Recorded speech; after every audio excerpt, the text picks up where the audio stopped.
when my 8-year-old grandson Kyle looked me straight in the eye and said in perfect English, "Grandpa, don't drink that coffee. Mom's trying to kill you." I nearly dropped the mug that was supposed to be my final drink. Let me back up and tell you how we got here. My name is Tyler Brooks. I'm 58 years old, and for the last 35 years, I worked my way up from floor sweeper to quality control supervisor at Patterson Manufacturing here in Akron, Ohio. Started when I was 23, fresh out of high school, carrying my lunch in a paper bag and dreaming of someday having my own office. Took me 15 years to make floor supervisor, another 10 to get into management, and the last 10 running quality control for the entire plant. I know how to spot defects before they leave the line. I know how to read warning signs in machinery before it breaks down. I can tell when someone's cutting corners or trying to slip substandard parts past inspection. But the biggest defect in my life was wearing a wedding ring, calling me dad, and living under my roof for the past 2 years. My son, Brandon, is 38 years old, and if I'm being honest, he's been disappointing me since he was old enough to hold a job. Not mean, not cruel, just weak. The kind of man who takes the easy way out, who borrows money he can't pay back, who married the first pretty girl, who paid attention to him without asking why a knockout like Melissa Wright would want anything to do with a part-time car salesman with a gambling problem. Melissa's 32, blonde, beautiful in that plastic way that looks expensive but feels cheap when you get too close. She moved into our house 2 years ago after she and Brandon got married in Vegas. Didn't even invite me to the wedding. Just called me afterwards asking if they could stay for a few weeks until they got on their feet.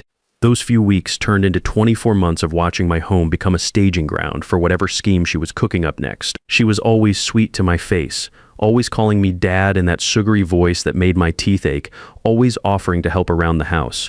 But I caught her going through my mail more than once, asking too many questions about my retirement accounts and being just a little too interested in my will. My wife Linda saw right through her from the start. Linda was smart, spent 30 years as a bookkeeper, had an eye for numbers and people who didn't add up right. She'd been married to me for 35 years, raised Brandon when he was actually worth raising, and she could smell trouble from a mile away.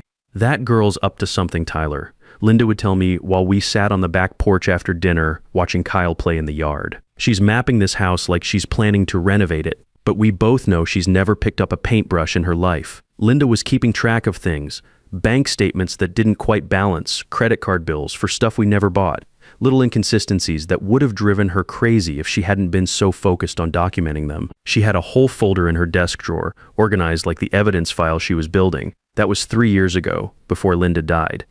The official story is that Linda slipped on the basement stairs, hit her head, and died from the fall. I found her at the bottom of the steps when I came home from my Wednesday night bowling league, broken and cold on the concrete floor. The police said it looked like an accident. The stairs were old, there was a loose board on the 3rd step, and Linda had been doing laundry. Case closed. But Kyle saw something different. Kyle's my grandson, 8 years old now, smart as a whip and observant like his grandma. He's got these big brown eyes that take in everything. And before Linda died, he was always chattering away about school and baseball and whatever cartoon he was watching.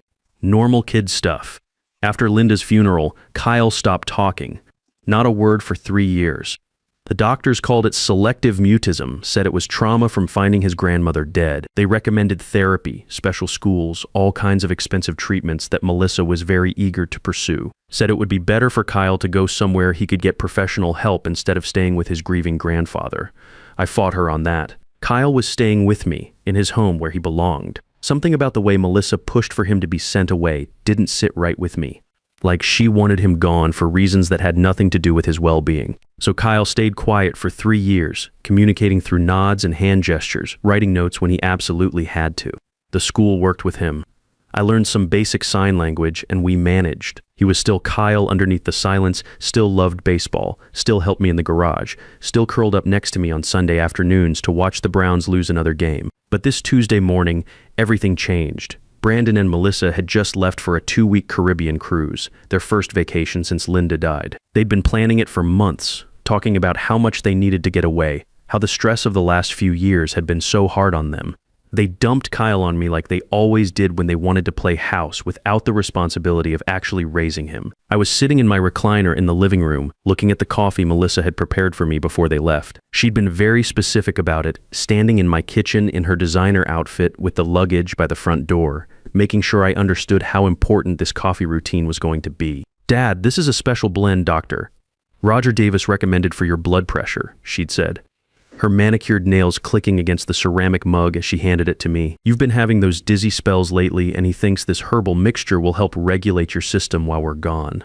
Now, I don't have blood pressure problems. I've been healthy as a horse my whole life, passed my annual physical with flying colors, and haven't had a dizzy spell since I was 30 and worked a double shift in 95-degree heat. But Melissa always acted like I was 1 foot in the grave, constantly suggesting I needed more medication, more doctor visits, more monitoring of my health. She'd made a big show of measuring out the coffee grounds from this fancy glass jar she'd bought, explaining how it was a special blend of herbs and natural ingredients that would help me sleep better and keep my energy up during the day. The whole performance felt rehearsed, like she'd been practicing her lines. "Make sure you drink it every single morning while we're gone," she'd insisted, gripping my shoulder with those sharp fingernails. Consistency is key with natural remedies. Dr. Davis was very specific about the dosage and timing. Brandon had been standing by the front door, shifting his weight from foot to foot, sweating even though it was only 65 degrees in the house. He looked like a man with somewhere urgent to be, checking his watch every 30 seconds and avoiding eye contact with both me and Kyle. "We really need this vacation, Pops," he'd said, his voice tight and strained. "Things have been stressful lately. Work's been slow at the dealership and Melissa's been having trouble sleeping since Mom died." That was a load of garbage. I'd driven past the Honda dealership where Brandon supposedly worked part-time, and I'd seen him there maybe twice in the last 6 months. As for Melissa having trouble sleeping, I'd heard her on the phone at 2 a.m. plenty of nights, laughing and talking to someone in hushed tones that didn't sound like insomnia to me. But I'd kept my mouth shut, kissed them goodbye, and watched their taxi disappear down the street with 2 oversized suitcases that probably cost more than my monthly mortgage payment. Now it was just me and Kyle in the big house on Maple Street, the same house Linda and I had bought when Brandon was 10 years old. 4 bedrooms, 2.5 baths, finished basement where Linda used to do laundry, and I kept my workbench. The kind of solid middle-class home that used to mean something in this neighborhood before half the families moved away and the other half started struggling to keep up with the property taxes. I lifted the coffee mug to my lips, inhaling the steam that smelled wrong somehow, not bad, just off, metallic, maybe, with an underlying bitterness that reminded me of the industrial cleaners we used at the plant. I was about to take that first sip when Kyle moved. Not like a kid playing around or trying to get attention. Kyle launched himself off the couch where he'd been sitting quietly, diving across the living room like his life depended on stopping me from drinking that coffee. He slammed into my legs, nearly knocking me out of my recliner, his small hands grabbing for the mug with desperate urgency. "Hey there, buddy," I said, steadying myself and holding the coffee up out of his reach. "Careful now. This is hot," but Kyle wasn't playing. He was standing in front of me, breathing hard, his face flushed with exertion and something else, something that looked like fear. His big brown eyes were wide and focused, staring at me with an intensity I hadn't seen since before Linda died. And then he spoke. "Grandpa, don't drink that coffee. Mom's trying to kill you." The words hit me like a sledgehammer to the chest. Not just because of what he'd said, but because he'd said anything at all. Kyle hadn't spoken a word in 3 years. Not to his teachers, not to his doctors, not to me. But here he was standing in my living room, speaking in clear, perfect English about murder. I set the coffee mug down on the side table with hands that were suddenly shaking. "Kyle, what did you just say?" He looked toward the front door, checking to make sure his parents were really gone. Then back at me. When he spoke again, his voice was quiet but steady, like he'd been practicing these words for a long time. "She puts poison in your drinks. I've been watching her. Late at night, when you're asleep, she goes to the kitchen and mixes white powder into the coffee jar. She told Dad that if you drink it every day for 2 weeks, you'll have a heart attack and never wake up." My mind was racing, trying to process what I was hearing. Kyle could talk. Kyle had been listening. Kyle knew about a murder plot that I'd been completely blind to. "Son, why haven't you spoken before now? We've been worried sick about you." Kyle's face crumpled for a second, showing the scared little boy underneath the brave facade. "Because she told me what would happen if I ever made a sound. She said she'd send me away to a place where nobody loves me, where I'd never see you again. Just like she did to Grandma." The room started spinning around me. "What do you mean, like she did to Grandma?" Kyle took a deep breath, his small chest rising and falling as he gathered his courage. "Grandma didn't fall down the stairs. Grandpa. I saw everything." He walked over to the basement door, pointing down toward the steps where I'd found Linda's broken body 3 years ago. I was hiding behind the washing machine because Mom and Grandma were yelling at each other.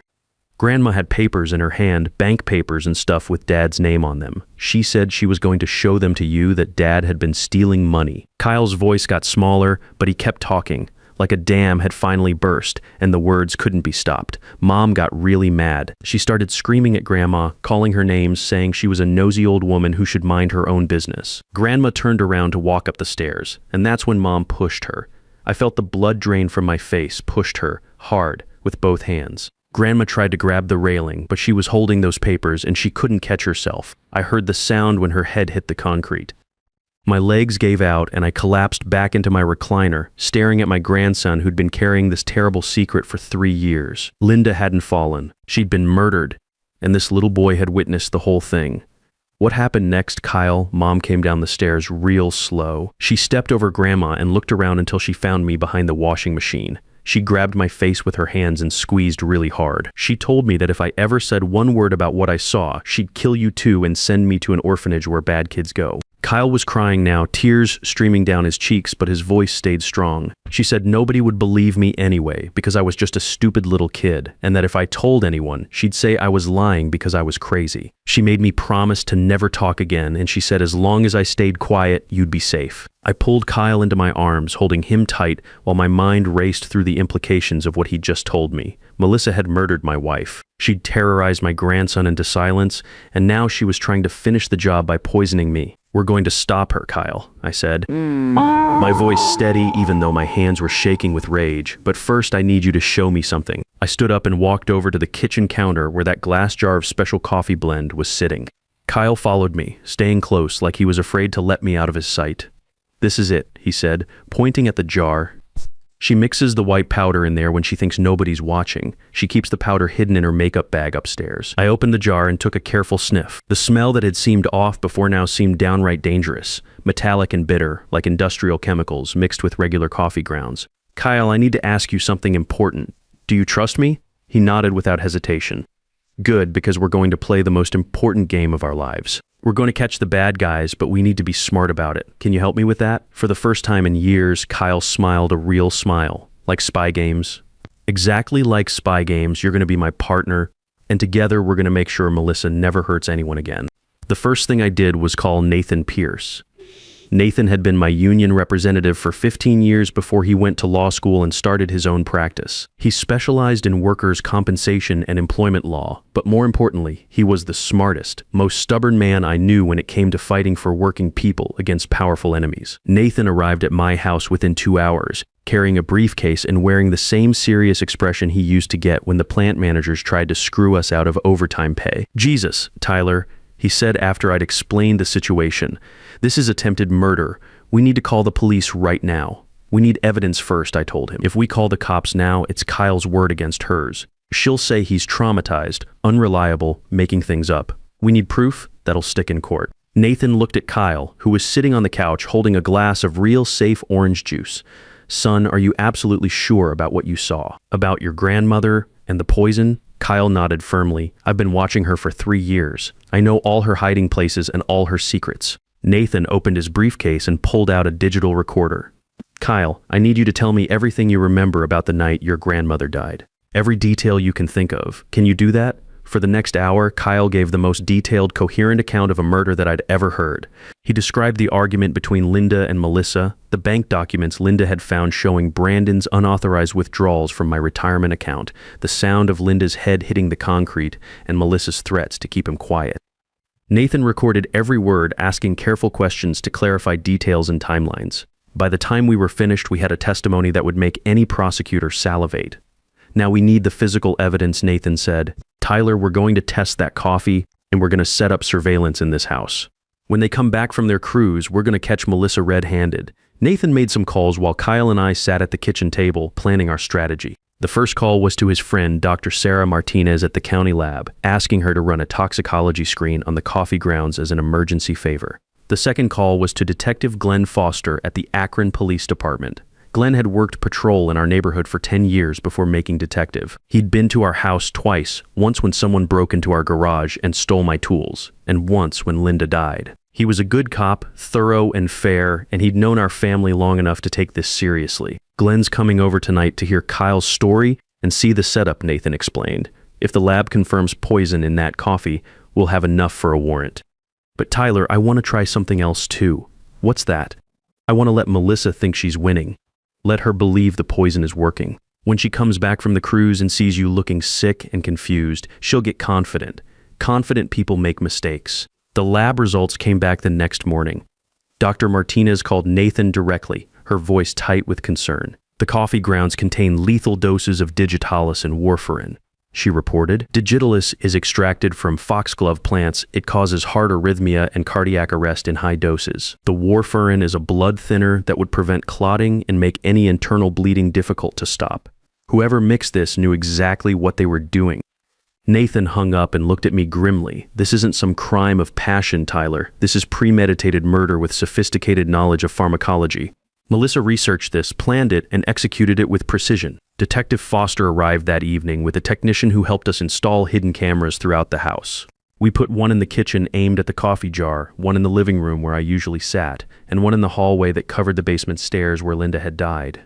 The cameras are motion-activated and audio-enabled, Foster explained. They'll record everything to a secure server. When Melissa comes back and tries to give you more poison, we'll have video evidence of attempted murder. Kyle was fascinated by the spy equipment, helping the technician test camera angles and asking intelligent questions about how the recording system worked. For a kid who'd been silent for 3 years, he was making up for lost time with curiosity and enthusiasm. Remember, I told him that night as I tucked him into bed, when your parents come home, you go back to being quiet around them. This is our secret until it's safe to tell everyone. Kyle nodded solemnly. I can do it, Grandpa. I've had lots of practice being quiet. I know you can, son. And Kyle? Yeah, I'm proud of you for being so brave. Your grandma would be proud too. He smiled and closed his eyes, and for the first time in 3 years, Kyle Brooks went to sleep without fear. Brandon and Melissa cut their cruise short on day 10. Dr. Campbell, my real family physician, had called them with Nathan's carefully scripted message about my rapid decline and refusal to seek medical attention. Nathan had coached him on exactly what to say to create the right level of urgency without triggering suspicion. I spent those 10 days perfecting my performance. Every morning, I'd pour the poison coffee down the kitchen sink and practice looking confused, weak, and disoriented. Kyle helped me rehearse, giggling as I pretended to forget his name or ask where Linda was. It would have been funny if it wasn't preparation for catching my son's wife trying to murder me. When I heard their taxi pull up outside, I was ready. I was sitting in my recliner, wrapped in an old blanket, staring at nothing with my mouth slightly open. Kyle was on the floor playing with blocks, silent as he'd been for 3 years, but his eyes were alert and focused. The front door burst open and Brandon rushed in, looking panicked and guilty in equal measure. Dad, are you okay? I turned my head slowly toward him, blinking, like I was having trouble focusing. Brandon, but you're supposed to be in school. Why are you so tall? Brandon's face went white. He dropped to his knees beside my chair, grabbing my hand. Dad, it's me. I'm grown up now. I'm 38 years old. I pulled my hand away, looking at him with confusion and a little fear. You're not Brandon. Brandon is my little boy. Where's my wife? I want Linda. Melissa walked in behind him and I watched her face carefully. She wasn't looking at me with concern or sadness. She was studying me like a scientist examining a successful experiment, checking off symptoms on some invisible list. How long has he been like this? She asked Brandon, but her eyes never left my face. I don't know. Dr. Campbell said he's been getting worse every day. He won't eat much, keeps asking for Mom, doesn't seem to recognize anyone. Melissa stepped closer, leaning down to look into my eyes. Dad, it's Melissa. Do you know who I am? I stared at her for a long moment, then my face brightened with recognition. You're the coffee lady. You make the special coffee that helps me sleep. She smiled then, a cold, satisfied smile that she thought I was too far gone to understand. That's right, Dad. I make your special coffee. Have you been drinking it every day, like I told you? Every morning, I mumbled, letting drool gather at the corner of my mouth. Makes me tired, though. Really tired. That's good, she said, standing up and turning to Brandon. The herbs are working exactly like Dr. Davis said they would. His system is responding to the treatment. Treatment. She called poisoning me a treatment. Over the next 2 days, I continued my performance while the hidden cameras captured everything. Melissa brought me my medicine every morning, watching carefully as I pretended to drink it. She asked leading questions about my confusion, documenting my supposed symptoms like a researcher collecting data. On the 3rd morning, she made her mistake. Kyle was sitting at the kitchen table when she prepared my coffee, and she thought he couldn't hear her phone conversation while she worked. But Kyle was recording everything on the smartphone Nathan had taught him to use. It's working perfectly. Melissa said into her phone, her back turned to Kyle. The old man doesn't even know what year it is. Dr. Davis says we can accelerate the timeline now. Instead of 2 weeks, we can probably finish this in the next few days with a higher dose. She paused, listening to whoever was on the other end. No, the kid can't hear me. He hasn't said a word in 3 years. Even if he could, who would believe a mute kid over a grieving family member? She hung up and turned around, not noticing Kyle quickly hide the phone under his placemat. That afternoon, while I was supposedly napping, Melissa went upstairs to her bedroom. Kyle crept up after her and watched through the crack in the door as she opened her makeup bag and pulled out a small vial of white powder. Using the phone Nathan had given him, Kyle filmed her measuring out a double dose of the poison and mixing it into fresh coffee grounds. The video was shaky, shot from a child's height, but it clearly showed Melissa preparing what she intended to be my final cup of coffee. That evening, Nathan and Detective Foster were waiting in an unmarked van down the street. The plan was simple. Let Melissa give me the overdose, record everything, then execute the arrest warrant Foster had obtained based on Kyle's testimony and the lab results. Melissa brought me the coffee just after sunset, her hands steadier than they'd been all week. She was confident now, ready to finish what she'd started. "Time for your evening medicine, Dad," she said sweetly. "This is a special batch. Dr. Davis says it should help you sleep much better tonight." I took the cup with shaking hands, just as I'd done for the past 3 days. But this time, instead of pretending to drink, I looked her straight in the eye. "You know, Melissa, this coffee has always tasted funny to me, almost like it's got something in it that shouldn't be there." She froze, suddenly uncertain. "What do you mean?" I stood up, no longer shaking, no longer confused. "I mean digitalis and warfarin. I mean you've been trying to poison me for 2 weeks. I mean you murdered my wife 3 years ago and terrorized my grandson into silence." The cup slipped from my hands and shattered on the hardwood floor, spilling the deadly coffee across the room. Melissa's mask finally dropped, revealing the cold killer underneath. "You can't prove anything, you senile old fool." "Actually, we can," Detective Foster said, walking through the front door with Nathan and 3 uniformed officers behind him. "We have video of you preparing the poison, audio recordings of your phone calls, and a very brave little boy who's ready to testify about what he saw you do to his grandmother." Kyle stepped out from behind me, no longer silent, no longer afraid. "I saw you kill Grandma," he said in his clear, strong voice. "And I've been recording everything you said and did for the past 3 days. Grandpa taught me how." Melissa looked around the room wildly, seeing the hidden cameras for the first time, realizing she'd been performing for an audience all along. "You have the right to remain silent," Foster said, pulling out his handcuffs. "But I don't think you'll be needing that right. We heard plenty." 6 months later, Melissa was sentenced to life in prison without parole for Linda's murder and attempted murder of me. Brandon got 15 years for being an accessory and for his role in the financial fraud that had started this whole nightmare. Kyle and I moved to a small house in Sarasota, Florida, where the coffee is always real, the sunshine is warm, and my grandson talks constantly about everything from baseball to science to the girl in his new class who he thinks might like him. Every morning, we sit on the back porch with our breakfast, and Kyle tells me about his dreams while I tell him stories about his grandmother. He's 9 now, confident and happy, with no shadows in his eyes. Sometimes people ask me how I could turn in my own son. The truth is, the son I raised would never have let his wife poison his father. That man died somewhere along the way, probably around the time he decided money was more important than family. What I saved was my grandson, and through him, the best parts of Linda and the best parts of our family. Kyle learned that silence can be dangerous, but truth will always win in the end. And I learned that sometimes the smallest voices carry the biggest courage. Trust your instincts, protect your family, and never underestimate a kid who's been watching and listening when everyone thinks he's lost his voice. Kyle saved my life, and I'll spend the rest of mine making sure he knows how proud I am of the man he's going to become. Sometimes the people who should protect you are the ones you need protection from, but blood doesn't make family. Loyalty does. The truth has a voice of its own, and it will find a way to speak even through the smallest and quietest among us when justice demands it.